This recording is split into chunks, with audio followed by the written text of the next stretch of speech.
เอ้ยบอกแม่เต้ยบอกแม่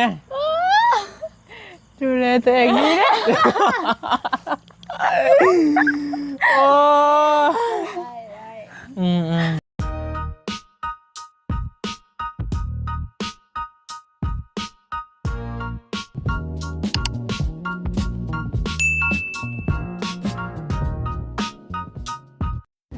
ไปพี่น้องหลังจากที่ว่ากลับมาแต่สอนในเขตเนาะ กลับมาแต่หมู่บ้าน2 4 เซนหา ว่าวันนี้เลยวะ ชื่ออะไร กำลังเป็นประเด็นเนาะสีเส้นหากำลังมาห่อนเฮงในตอนนี้พี่น้องไปดีเด้อเดินทางกัน3 คนพี่น้องไปดีเด้อพอดีมาแวะเอารถนี่แหละเพราะว่าบอบบี้ปะรถไว้อยู่นี่คือเขา เห็นบ่ใครว่ามีรถได้จ้ะ ฮะแวะคือเก่า ไป ปะเดี๋ยวลงก่อนพี่น้อง ก่อนเด้อ โดยไปพอดีสั่งเล็กสั่งยังมาแล้วเดี๋ยวมาเบิ่งก่อนพอดีน้องหลาเพิ่นมาแล้วมาเบิ่งก่อนพี่น้องก็ถือว่าได้ลมกับสร้างว่ามื้ออื่นสิดำเนินการสิเริ่มมาให้เพิ่นมาเนี่ยเรื่องโครงค่าอย่างนี้แหละเพราะว่าเล็กกับบอบบี้ไปซื้อมาครบในรายการแล้วก็ถือว่าโอ้เพิ่นมานํบัดนี้เนาะมานํมายังไว้คักแน่ได้พี่น้องอันนี้เป็นพื้นนี่ถือว่าเรียบร้อยแล้วนี่ถ้าว่ามันโยบก็มีแต่คนเขาเล็กๆน้อยๆก็ได้แล้วพี่น้องแต่ว่ามันเป็นดินที่แบบแข็งนะคือสิบ่โยบหรอกสำหรับดินแมนเฮาเบิดรถนึงนี่หมดเลยเลยก็อีกนิดน้อยนึงพอแต่เป็นแป้วตัวนี้ก็พอดีละสิว่าเอามาถมนี่พอให้มันสูงนะก็ถือว่าประมาณนี้แหละเนาะสำหรับพื้นสำหรับพื้นมันถือว่าเรียบร้อยแล้วนี่เพียงคักอลีพี่น้องแน่นก็ถือว่าเป็นดินเป็นดินดากแบบมันแน่นเลยนะโอเคก็ถือว่าประมาณนี้เรื่องหินเรื่องทรายแมนยังเหลือประมาณอันละครึ่งนี่แหละยังเหลืออันละครึ่งพี่น้องส่วนดินที่ว่าเราซื้อมาวานนี้ก็ยังเหลือประมาณกองหนึ่งพอแหละเพราะว่ากองหน้านี่ที่ว่าเบิดเลยละเอียดเลยแบบเรียบร้อยเลยนะประมาณนี้แหละเรื่องโค้งแมน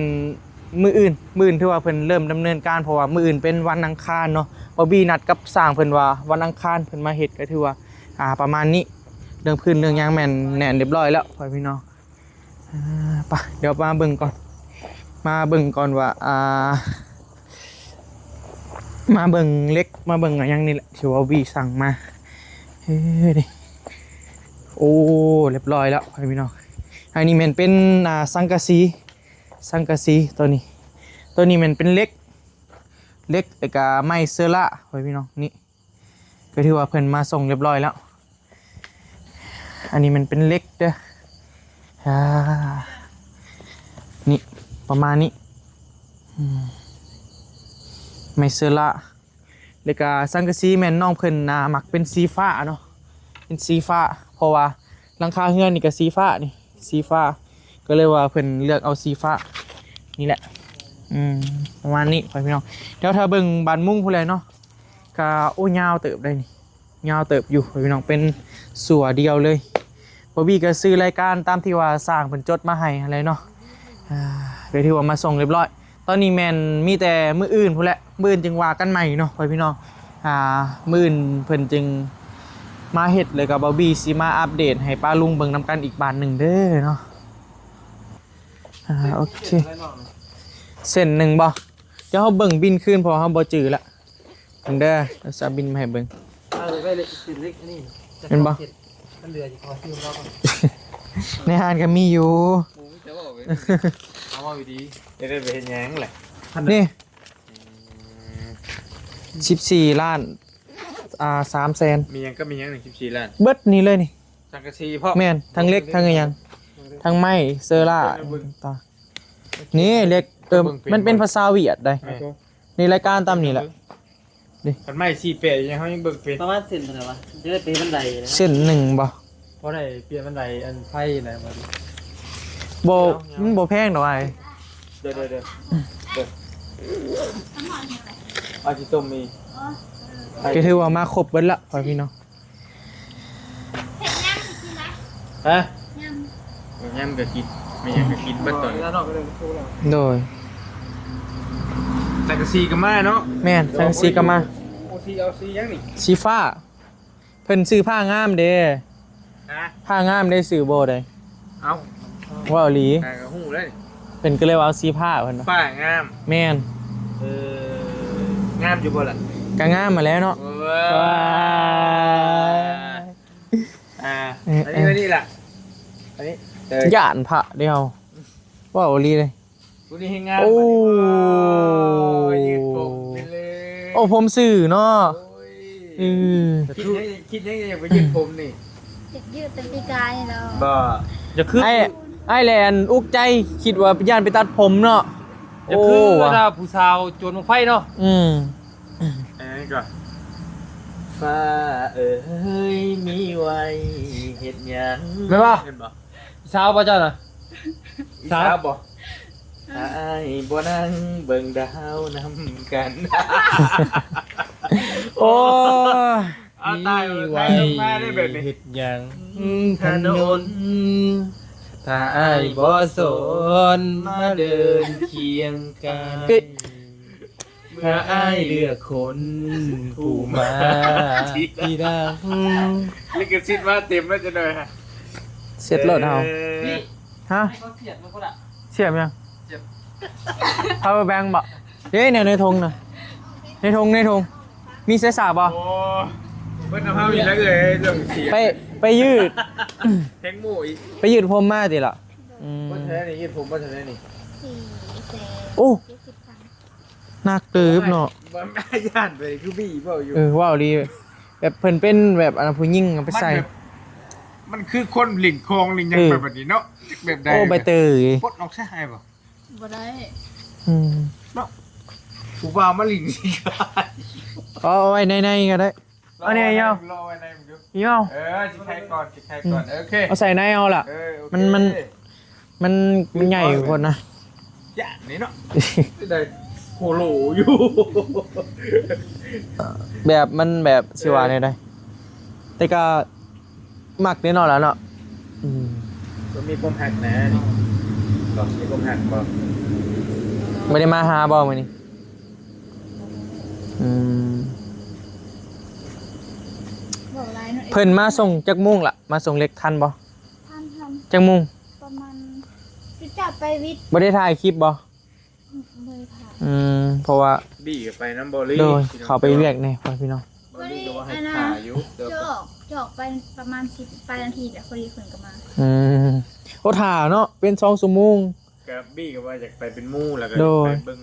ทั้งลุมนั้น โดย ก็ยายแล้วผมเป็นยังเพิ่นก็มาส่งฮอดเลยปุ๊บก็เลย เดี๋ยวจักหน่อยสิให้โบเซ็กเบิ่งกำบินนี่แหละแต่ก็ไอ้เอาบินป้าให้โบแล้วบอกเพิ่นว่าเซ็กไว้แล้ว เช็คเลย แม่นเลย มันบด 14ล้าน ไปที่ร้านได้สัก 14ล้าน3แสนได้ครบเบ็ดเซ็ตได้ แต่ยังว่าอยู่ ได้ ดี ถึกอยู่เลยเนาะ หมายว่าอยู่ว่าเอาเล็กน่ะมันจะถือกว่าไม้ โดย ตัวเล็กกับหมูบ่เกลียดได้ เอาอีดี เกรดกลาง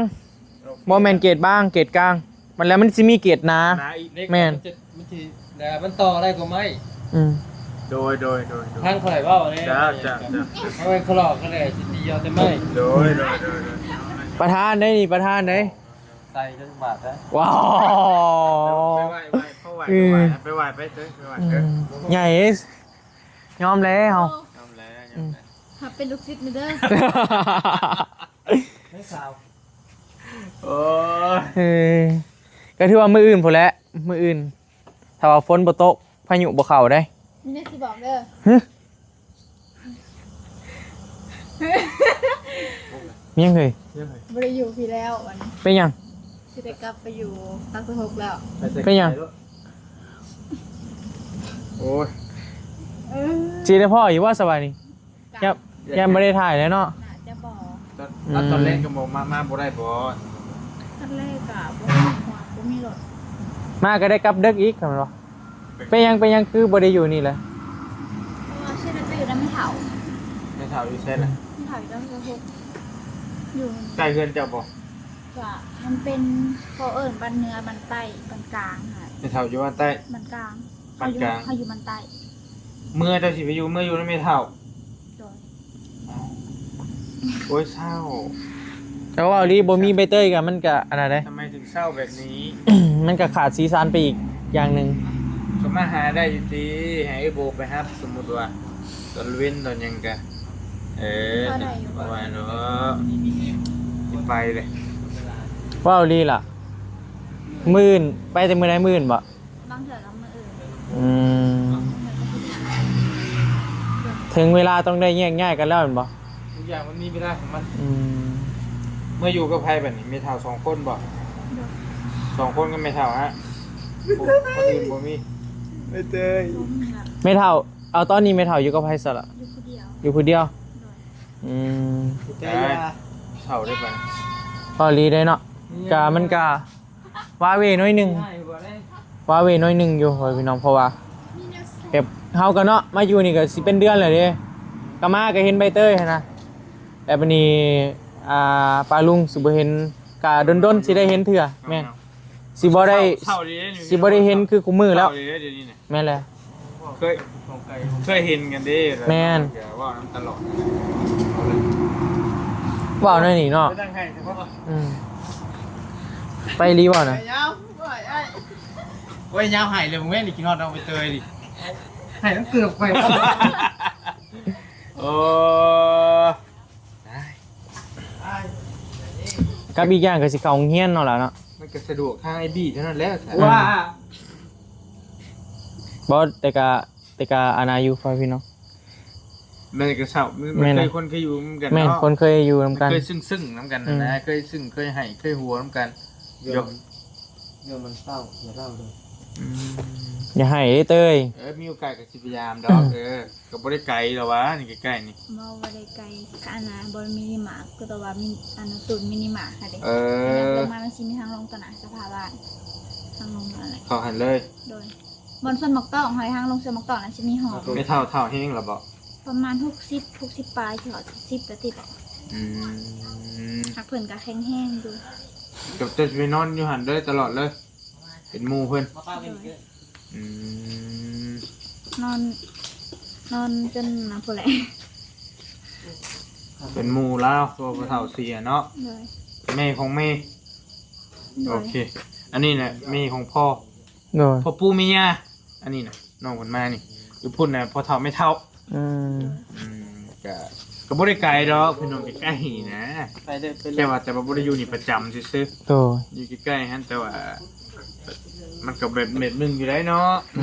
ก็ส่งหากันตอนได้ว่างก็ไปรับมานั่งเล่นกันนั่นแหละ ก็ว่าง่ายก็สิบ่ได้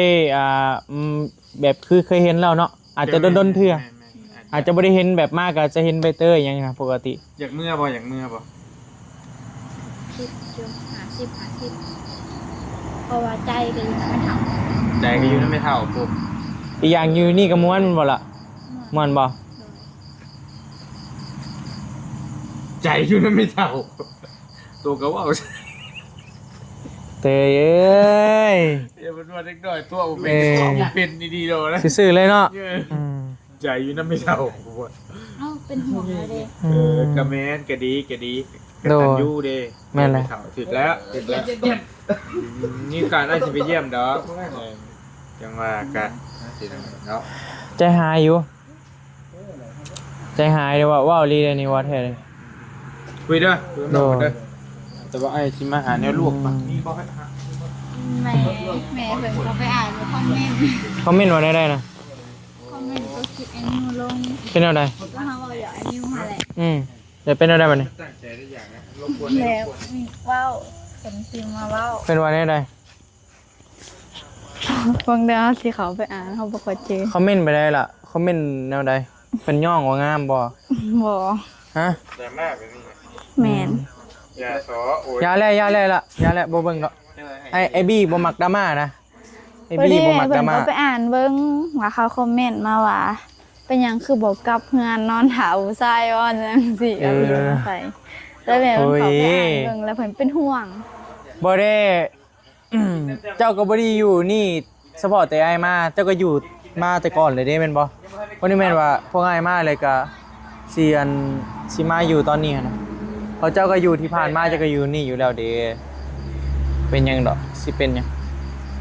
และแม่มันก็อ่านเบิ่งแล้วเพิ่นก็แซ่บมาก โอ้ยพวกอ้ายแฮง อ้ายแฮงบ่อยากเว้าเลยในคอมเมนต์นะอ้ายแฮงเจอหลายกว่านั้นแหละ เพิ่นเป็นห่วงเพิ่นว่า อยู่บ่ได้เด้ อืม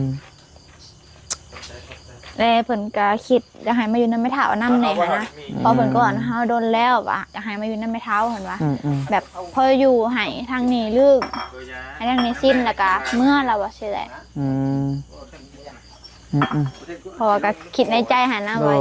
สิบ่ได้อยู่ทาวรอยู่แล้วว่าต้องได้ไปอยู่นำแม่เฒ่า พอดีนี่แหละเล็กก็ยังกลับมาแล้วพ่อพี่น้อง โดย อืมนี่ถือว่าอันโบอันนับเอาครบแล้วเนาะ โดย ใส่โบไปทางใดเลย กินข้าว กรีกินข่าวอ่ะก็ถือว่าโอ้ได้ฟังน้องเพิ่นว่าก็ตกใจได้เพื่อนพี่น้องเพราะว่าคนมันเคยเห็นกันคู่มือนะ แต่กานะก็มาลิ้นนํอยู่ตี ได้แท้ กลางเว้นเนาะกลางคืนนี่คือสิบ่ได้เพราะว่าต้องนอนเด้เนาะต้องนอนอยู่พุ่นแม่นบ่ โดย ต่อมาก็คือฮู้แล้วเนาะเพราะว่าดึกนะพ่อพี่น้องดึกได้เพื่อ แล้วต้องเว้นกะสมมุติว่า อืม คืออ้ายมาทุกมื้อกะบางเทื่อบางมื้อก็บ่ได้มา อืม เพราะว่าเฮ็ดเวียกเฮือนแหน่ อืม แม่ยามบ่มีเวลาถ้าสมมุติว่าอ้ายอยากแวะลิ้นนำกะบอกกันล่วงหน้าก็ได้ อืม ได้สะดวกเบิดถ้าสมมุติอ้ายอยากไปลิ้นนำหั่นนะ อืมใจหายอยู่พ่อพี่น้องโอ้ เท่านี้ก็ใจหายคือกัน เป็นอะไรคือว่าสิได้เมื่อพุ่นล่ะแม่ให้เมื่ออยู่พุ่นแม่นบ่ โดยแล้วก็เฮากับตัวเฮาเองนำอยากเมื่ออยู่พุ่นคือกัน เพราะว่า อืม 50เอาง่ายๆอยู่พี่50พุ่น50หั่นแหละประมาณ แต่ นั้น ก็อยู่นั่นมันก็ใจกระบะไม่ตู้อะไรเนาะล่ะเนาะ โดย เพราะว่าใบเตยนี่ก็เคยถามน้องเพิ่นอยู่อะมานี่ก็มาอยู่นำโบย้อนว่าก็คือโหแหละเนาะก็โดนเติบแล้วก็ประมาณสิฮอดเดือนแล้วแหละ เดือน พี่น้อง ปลายแล้ว เดือนปลายตั้งแต่มื้อที่ว่าเกิดเหตุบ่มาอยู่นี่ โดย อืมก็ถือว่าเป็นเรื่องใหม่พ่อพี่น้อง โอ้ยเนาะใบเตยเบิดเลยซีซันของเฮาก็มันก็ว่าง่ายๆก็เฮาก็เคยลึงยังกันเลยเนาะพ่อพี่น้องมันก็ขาดไปมันก็ว้าเหวอยู่เนาะคนเคยได้หัวคนเคยได้หยอกกันนะ มา นี่ แต่ละ ใบเตย เทื่อ ก็ ได้เห็นหน้ากันเนาะ มาวันนี้ก็พ่อแต่โบเนาะ โดย บ่มีคนแซวไว้แล้วสบายนี่ บ่มีคนหยอดคำคมแล้วอืม อย่าดอกก็บ่เป็นหยัง ฮะมาทางใด เห็ดกินอะไรกิน เฮ็ดกินเพิ่นมาส่งจักโมงล่ะเล็ก วัน4 โมง 4 โมง โดย โอ้เจ้านับเอาครบแล้วบ่เช็คเอาตามบินแล้วเนาะ แม่ ทูบอันยังแล้วก็น็อตอันยังตามบินเนาะ โดย ถือว่าครบแล้วแม่นบ่สร้างได้มาเห็นเครื่องเฮาแล้ว ยังเพิ่นบ่ได้มา ไผไหนเห็นเครื่องนี่ บ่มี พอตู้ แม่บ่ได้ประตูอะ เพิ่นว่าได้ เพิ่นสิว่าได้เลย คือถือว่าอันนี้ก็เดี๋ยวมื้อนบ่บี้ก็สิให้สร้างเซ็กตึมพ่อพี่น้องหรือว่าจังหน่อยนี่แหละสิเซ็กตึมว่ามันพอบ่หั่นนะแต่ว่าก็ซื้อตามบินที่ว่าสร้างเพิ่นเขียนมาให้แล้วเนาะเพิ่นก็คิดรายมาเลยก็ไปซื้อมาก็ถ้าเบิ่งนํกันพ่อพี่น้องเท่าว่าพายุบ่เข้ายังมื้ออื่นก็คือสิได้ดำเนินการแหละเพราะว่านัดกันไว้ว่าวันอังคาร โดย โดย ก็ถือว่าไผมานำไว้ไผมานำไว้ บ่ฮู้เด้บ่ได้หยังไปเบิ่งซ้ํ แต่ว่าพื้นถ้าแน่นคักกะลีดินอันนี้มันเป็นดินแบบดินดากมันเลยแน่นไว้พ่อพี่น้องคักอยู่คักแล้วถ้าเบิ่งนํกันบอกเอื้อยแล้วบ่หรือว่ายังบ่ทันบอก เพิ่นหูขาว ลองบอกเพิ่นดูนะ ลองบอกดู ๆชื่อเมื่ออะไรได้ เมื่อนอนแม่สาวบ่กับเมื่ออะไรก็ได้อยากมานอนพี่ก็มาอยากมานอนพุ่นก็นอนหั่นน่ะ จุดสิให้ นั่งบ่มานั่งงานก็ได้มาเอานั่งเอาโอ้ยเนาะเห็นเอาได้ซะอย่าให้เด้อเฮ้ยบ่มักปานใดได้ให้นี่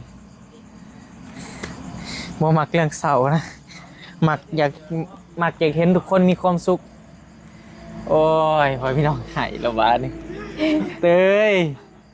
อย่าเห็นแนวนั้น ก็อยากมานอนพี่ก็มาคุณก็ได้อะไรก็ได้นะ เจ้าได้โอเคเลยตีเจ้าโอเคแล้วบอกคุมือนี่ โดย อยู่ได้แล้วเนาะคันอยู่บ่ได้ก็บ่เป็นหยังเดี๋ยวข่อยสิมาอยู่เป็นหมู่ก็ได้ ก็ถือว่าน้องหลาเพิ่นนี่ก็สิได้ไปอยู่นำแม่เฒ่าหรือว่าอยู่นำแม่ตู้พ่อพี่น้องสิบ่ได้อยู่นำโบแล้วสิอาจจะเห็นผ่านๆแต่อาจจะบ่ได้เห็นคู่มือคือแบบ ที่ผ่านมา พ่อพี่น้องเพราะว่ามาเฮือนโบก็ต้องเห็นใบเตยนะเพราะว่าพวกน้องเพิ่นจะอยู่นำกันแบบนี้ตลอดแต่ว่าบัดนี้ก็คือสิ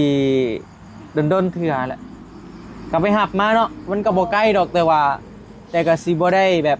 กลางคืนนี่ก็คือสิบ่ได้มาแล้วล่ะเนาะเพราะว่าเพื่อถ่ายคลิปแล้วก็คือหัวแล้วแต่อยู่นี่แม่นอยู่นี่ก็จะอยู่ได้เพราะว่าถ่ายคลิปแล้วก็นอนอยู่นี่หั้นนะอันนี้เพื่อถ่ายคลิปแล้วก็สิเมื่อก็อาจจะเห็นน้องเพิ่นที่กลางเว้นว่าง่ายๆก็กลางเว้นก็อาจจะเห็นอยู่เนาะล่ะเนาะบางมื้อเห็นบ่ โดย บางมื้อเนาะ โดย เพราะว่าอยู่นั่นเฮาก็ต้องได้เฮ็ดเวียกอยู่เฮือนแม่นบ่ต้องได้เบิ่งแม่เฒ่าเนาะ เฮ็ดเวียกเฮือนไปหาแล้วก็บางเทื่อก็ไปเฮ็ดเวียกเฮือนตัวเองนำ แต่ก่อนก็มาอยู่นำกันบ่หรือว่าค่าเกิดเหตุการณ์นี้ แต่ก่อนแล้วเฮานอนอยู่เฮือน ก็บอกแต่ก่อนเลยแม่เฒ่านอนน้ำอ้ายแล้วเฮาได้นอนอยู่เฮือนกับพ่อกับแม่ อืม แล้วก็บ่ได้ขอมานอน อืม มีแต่ตอนยังน้อยหั่นแหละมักมานอนอยู่พี่แอบพ่อมานอนตอนยังน้อยติดกันแฮงทางนี้ก็บ่อยากให้เมื่อหั่นนะให้กันสิตีกันย้อนตีกันแล้วตอนยังน้อยค่ะ มานอนอยู่ที่นอนตลอดเลยตอนใหญ่มาเพิ่นกะเมื่อนอนเฮือนแต่กะเพิ่นกะบ่ได้มาช่วงนั้นแหละแต่อันนี้พอกะเป็นอันนี้กะเพิ่นกะมานอนนำ ใจหายอ้ายเองก็ใจหายได้โบได้เป็นอะไรโบแฮงอยู่นำกันเนาะติดกันนะ กะเงาอะไรบัดนี้ เงาแล้วบัดนี้เนาะ ตื่นมาบ่มีและเสียงบกเวกโวยวายมื้อนี้ เจ้าเว้าปลุกเพิ่นแต่ละมื้อก ะ คือสิเจ้าแล้วเนาะ เฮาตื่นมากะบางเทื่อก็บ่ได้ปลุกให้เพิ่นนอนก่อน อืม เฮาอาบน้ำแล้วก็พอดีเพิ่นตื่นบางมื้อพากันเมื่อยแห้งกัน บ่ได้ตื่นแล้วสอง อืมใจหายพ่อพี่น้องบ่บี้เชื่อว่าป้าลุงหลายคนก็อาจจะใจหายในเรื่องนี้ ก็บ่เป็นหยังดอกก็ไปมาหาสู่กันคือเก่าพอแต่ว่าจะบ่ได้เห็นดุคือที่ผ่านมาจะบ่ได้เห็นออกคลิปดุคือที่ผ่านมาเนาะพี่น้อง ใจหายคือกันนี่ก็เคยเห็น เอาในใจเจ้าอยากอยู่นี่หรือว่าอยากไปอยู่พุ่นในใจความในใจฮะนะเอาอยู่ใส่เฮาขักก่อนกัน มันเว้าบ่ได้มัน50เปอร์2หั่นแหละ เพราะว่าอยู่นั่นก็กระบะเมเฒ่าเนาะกระบะเมตู้เห็นบ่ เลยพอเพิ่นก็อยู่ผู้เดียวลูกเต้าเพิ่นก็ไปเฮ็ดเวียกเพิ่นแหละไปหาเงินเพิ่นก็คือสิบ่ดอกมันก็บ่ปานใดดอกเงินเพิ่นต้องการความรักจากลูกหั่นแหละเบิ่งเอา แม่นคิดถูกแล้วเพิ่นบ่ได้อยากได้เงินเพิ่นต้องการความรักนั่นแหละเพราะเพิ่นกระเฒ่าแล้ว ต้องการเวลาอยู่กับลูกแล้วก็ แม่น ต้อง กับ กา ลู ร ก เว กับ ลา หลาน ความรักอยู่กับลูกกับหลาน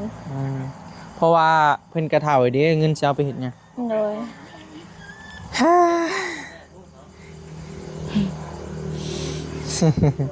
ก็แจ้หายคือกันแต่ละเทื่อ3-4 โมงก็เห็นเขาอายเพิ่นมาแวะลิ้นนำก็ย่างมาเห็นหน้าไอลีเห็นตลอดเลยพี่บอสเฮานี่ก็ใจห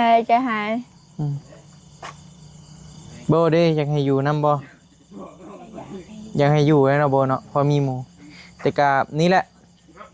ทุกอย่างมันก็มีเวลาของมันนั่นแหละเนาะเพราะว่าฮอด คนเฮาก็ต้องเนาะต้องเติบใหญ่หั่นแหละก็บ่ได้อยู่นำกันตลอดอันนี้ก็แบบต่อไปแห่งแบบสมมุติว่าใบเตยแบบมีครอบครัวสร้างครอบครัวอยู่ใกล้ๆกันแห่งไกลกันแหละแต่วันนี้ก็ใกล้อยู่ไปมาหาสู่กันได้สบายคือเก่ามันก็ใกล้ๆกันหั่นนะต่างแต่ว่าแบบเฮาเคยอยู่นำกันเนาะ โดย เคยเห็นกันมันก็สิว้าเวน้อยหนึงแต่ว่าดนๆไปมันก็สิ้นดอกแรกๆก็ฮอดสีเอิ้นลงสื่อไว้แล้วเนาะเต้ยไปไสอ่ะไอ้ไม้ก็อาจจะถามอยู่แล้วเอาเต้ยเด้แบบความรู้สึกความเคยชินของเฮาอะนะแบบก็ยังคิดว่าเจ้ายังอยู่นี่คือเก่าหั่นแหละแต่ก็บ่เป็นหยังดอก เราต้องฝึกใส่ชีวิตคนเดียวนำ แม่นบ่ แม่น อยู่คนเดียวให้สิ้นวะ แม่นถึงจะมีภัยหลายคนก็ตามหรือว่าแต่ว่าเฮาก็ต้องได้ใช้ชีวิตคนเดียวแหละเราก็ต้องเอาตัวเอง มื้ออื่นบ่ล่ะ กะบ่ฮู้บางกะกับมื้ออื่น มันคือกับมื้ออื่นบ่ โดย กอดกันด้วยจักบาทหนึ่งนะเอ้ยเราเมึงด้วยนะเคยกอดกันปะ เคย เด้ตัวมือสบายเงินเนาะเราเมึงด้วยเป็นภาพหนาหักได้เต้ยก็บอกว่าดูแลตัวเองดี โอ้ยเจ้าเอ้ยแล้ว เราเบิ่งบาดเดียวด้วยอีกเห็นเร็วๆเนี่ยบอกแม่เต้ยบอกแม่ ดูแลตัวเองดีนะ โอ้ ได้ อืม เขาก็ต้องได้อยู่คนเดียวนั่นแหละมีภัย บ่มีเพยเหยาะอะไรได้ให้บัดนี้เนาะเต้ยเนาะ ตลอดชีวิตเนาะ ต้องเข้มแข็งได้บัดนี้ โอ้ย เต้ยบัดนี้อยู่เหยาะคือแติเก่าได้เนาะเต้ยเนาะ มันอยู่และหายแหละ หายแล้วเนาะหายเลยยังไงนะ เฮาหายแล้วก็ให้ หายบ่ แม่น บ่อยากให้หาย แม่นเลยหายร้ายเป็นโรคซึมเศร้าเด้เฮ้ย ถ้าเต้ยบ่มานี่ก็แกอาจสิมีอยู่เด้เว้าเรียน แม่นบ่ เฮาพันธง100%ถ้าเฮาบ่อยู่อะหายทุกมื้อ สู้ๆเด้อสู้ๆเบิดซองนั่นแหละเด้อหล่ะเด้อโบก็สู้ใบเต้ยก็สู้ๆไปกับเวียกก็นักตื่มแล้วบัดนี้เนาะ เฮายังมี อยู่กับ หลาอย่างที่ต้องเฮ็ด แม่น อยู่กับแม่เฒ่าเด้ อยู่กับแม่เฒ่าก็ดีแล้วล่ะก็เป็นการแสดงความรู้บุญคุณเพิ่นนั่นแหละเฮาก็เบิ่งเพิ่นในยามนี้แหละเพราะเพิ่นก็เบิ่งเฮาเพิ่นเลี้ยงเฮามาแต่น้อยจนใหญ่เลยเด้ยามนี้เฮาก็ต้องเลี้ยงเพิ่นคืนนั่นแหละ เว้า เปลี่ยนพันธุ์กัน ก็อยากนำตอนยังหน่อยนะดูดนมเราได้ ก็เพิ่นก็คือแม่เฮาแหละซ้ำแม่เฮา แม่เฮาเลยแหละ แม่นเลย